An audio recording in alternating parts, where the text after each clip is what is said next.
sa may Phase 1. Nagbenta kami dito ng mga bag, damit, yung kasi marami na ditong uwian. Marami na kasi ditong uwian dito sa overpass, nagsibabaan na kaya mabinta na dito ang mga paninda sa mga yan, dito lang kami sa may gilid-gilid. Binta lang kami dito sa may gilid.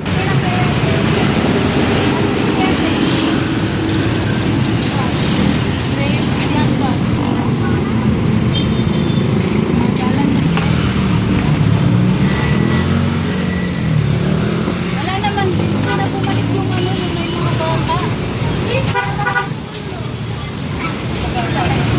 Naka 30 na.